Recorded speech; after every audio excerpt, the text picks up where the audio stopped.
인간의 몸과 마음에서 벌어지는 모든 진리 바로 알기.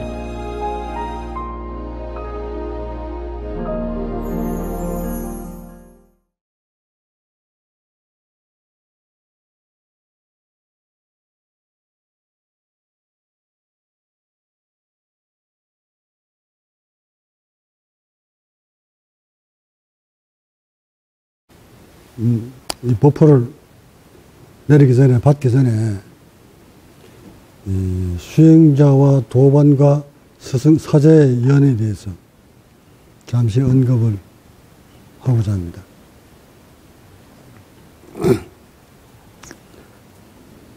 법의 전파는, 법이란, 지금 불교에서 말하는 법 그러잖아요, 법. 법은 법자를 보면 삼수변이죠. 갈것장, 물이 흘러가는 길. 즉, 자연의 길이에요. 우주 자연의 질서, 진리. 뭘 톡 틀어서 이거다 할 수 없는 진리의 세계. 인간이 살아가는 본연의 진리, 생명체, 본체의 원리. 이런 거를 막 통틀어서, 그러니까 인간이 알고 있는 그 지식 아니고, 지식으로서 알 수 없는 영역. 생명체의 본연의 기능이 가지고 있는 그 기능, 본래의 기능, 오염되지 않는 본래의 기능. 이렇게 하면 이해하시겠지? 모든 생명체가 오염되지 않는 본래의 기능을 찾아가는 길. 그것을 터득한 자가 법을 가진 자다. 그 길을 아는 사람을 각자라고 하고, 그것을 깨달은 자라고 하고, 그것을 부처라고 하고, 그 선상에 오른선 사람을 피안의 강을 걷는 사람이라고 하고, 열반에 들었다고 하고, 여러 가지 말로 이렇게 표현을 하죠. 도라고도 하고. 근데 그것을 가진 사람은, 그 법을 가진 사람은, 이제 그것을 수행을 통해서 그 원리를 깨달은 사람은 법을 펼치고 싶지 않아도 법이 펼쳐집니다. 즉, 깨달은 내가 가만히 산속에 머물러 있는다고 해서 법이 전파 안 되는 게 아닙니다. 또한, 아무리 나와서 깨달은 자가 중용세계에 뛰어들어서 법을 이게 법이야 하고 외쳐도 그 법은 스며들어지지 않습니다. 묘한 게 이 법이에요. 그래서 법을 전수하는 자, 경명에 나오는 구조 한 도목을 내가 읽을게요. 젠짓을 강가의 모래알보다 더 많은 모래알 수만큼의 많은 강가의 모래보다 더, 그만큼의 칠보로 포시를 한다면 그 공덕이 얼마나 되겠느냐? 이 말이야. 그러니까 칠보, 사람들이 좋아하는 그 보석으로, 그 보석 양이 강가에 모래알만큼보다 더 많은 보석을 가지고 니도 먹고 니도 살고 가난한 사람들 다 보석을 했다면 그 사람의 공덕이 얼마나 클까? 크지 않겠느냐 물으니까 수보리한테 물으니까 수보리가 굉장히 큰 보시입니다. 세존이시여. 그런데 말이다. 그 보시보다도 더 큰 보시가 있다. 그러면 그 보시가 어떤 보시일까? 그걸 법보시라고 한 거야. 그러니까, 이거 경전 속에, 그 금강경 속에 나와 있는 그 구절을 외워가지고 이해해가지고 이렇게 법문을 하게 되면 사람들이 그게 뭔 공덕이지. 법보시를 그 법보시가 그 강가에 있는 그 모래보다 더 큰 그 모아를 주는 것보다 보시가 공덕이 더 크다고? 도대체 그게 뭔데? 그게 뭐길래 그렇게 공덕이 큰 거야? 이렇게 이야기 받아들일 수 있잖아, 사람들은. 근데 그것을 법문을 하는 법사도 정확히 법문을 못 하더라는 거야. 이 금강경 공부하는 사람들이. 자, 그것은 이렇습니다. 그 금은 도화 잔뜩 싸집어 놓으면 그거 가지고 단전호흡, 호흡 다 열릴 수 있나? 이렇게 물으니까 답이 나오지. 강가에 있는 그 모래보다도 더 많은 나라에 있는 모래까지 수만큼 다 보태가지고 엄청난 그 보석 가지고 있다면 그 보석만 가지고 있으면 이 호흡 근육 이거 다 살아나고, 응? 세포 다 살아나고, 숨 깊게 쭉쭉 빠져 들어올 수 있어? 없지? 고추 가는 사람 앞에 그 칠보로 가득 수미사만큼 칠보로 쌓아놓은 사람한테, 부자가 숨이 안 들어서 내일 모레 죽으려고 헬떡거려. 그 사람한테 이제 가서 내가 가가지고, 부자야, 그 보시 다, 이거 보석 다 내놔라. 당신 이거 숨 시원하게 해줄게. 이러면 그 사람, 보석 다 내놓을까, 안 내놓을까?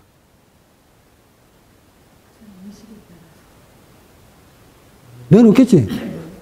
숨 넘어가는데, 이거 정말 너 이거 숨 확 들어오게 했다면 이거 다 가져와. 이렇게 할 거 아니야? 요렇게 따지면 이제 어떤 보시가 더 큰 거야? 이거 가슴 열어주는 게 더 크지? 아, 봐라. 요라니까 이해하잖아. 자, 그걸 그냥 거꾸로 돌려보자. 세상에 전 세계에 있는 보석을 다 가져와서 빌 게이츠 알아. 어떤 사람이라도 그 재산을 전 세계에 있는 사람한테 다 나눠주면 그 좋은 줄 맞아. 근데 그 보석을, 그 돈을 다 나눠준다고 해서 인류가 평화로울까? 숨금 다 막아놓고. 그럼 빌 게이츠 재산을 전 인간들한테, 인류한테 다 나눠준 공덕이 크냐? 아니면 내가 여러분 숨통 하나 딱 열어준 내 공덕이 크냐? 뭐야, 어떻게 커? 내가 크지? 금강경에서 하는 말이 바로 그 말이었거든. 그러니까 아무리 재산 가지고 나눠줘봐야 그 공덕보다 법을 전해주는 공덕이 더 크다 하고 얘기를 한 건데, 이 법사들이 이걸 설명을 못 해가지고, 금강경 사국에 나와 있는 한 구절만 외워가지고 수지 독성해가지고 말이지 전해주면 그 공덕이 더 크다. 아, 외워가지고 또 외우게 만들면 그게 무슨 공덕이야? 그 외도 사도들만 자꾸 낳는 거지. 해서 이 법을 가진 자가 한 제자를 만들기 위해서 어떤 절차를 밟아야 되는가. 그것이 석가모니도 알았잖아. 자기가 깨달은 바를 아까 보셨지? 삐쩍 고형성 말라가지고 이것을 회복시켜서 누구한테 설명을 하려고 하니 그 설명 되겠어요? 지금 내가 수행했는 이 과정들을 여러분한테 말만 해주면 그 말만 듣고 이게 딱 열리나? 어째? 말 듣고 이해는 하지. 야, 너 그 호흡 잘못하고 있는 거야. 자세 잘못 잡았어. 엉덩이 높여야 돼. 하고 설명하면 이해는 끄떡끄떡 그러겠지. 이해했다고 이 가슴이 찌그러진 게 펴져? 안 되지. 그럼 어찌해야 돼? 계속 같이 머물면서 순간순간 그 제자가 몸에 변화가 올 때마다, 의식이 변화가 올 때마다 툭툭 건드려서 요건 요거야, 요건 요렇게 해야 돼, 요때는 이 도구를 써야 돼, 요때는 요걸 먹어야 돼, 에?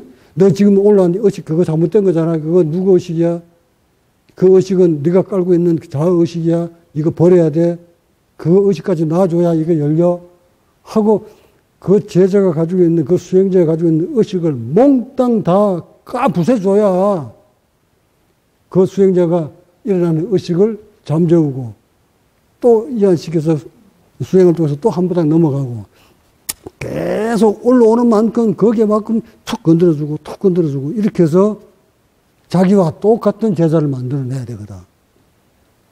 자, 이러려고 하다 보니 석가모니가 그 몸을 가지고 깨달아가지고 깨달은 이후에 가장 먼저 찾아간 것이 누구였어? 교진저 외에 5비구잖아. 왜 그 사람들 찾아갔을까? 헤어질 때는 시트라타 너는 수행자 아니야. 그 처녀가 주는 유미적 먹었단 말이지. 너는 수행자로 할 수 없어. 우리는 너하고 헤어질 거야. 하고 버리고 간 5비구를 왜 찾아가냐고. 이유가 있지.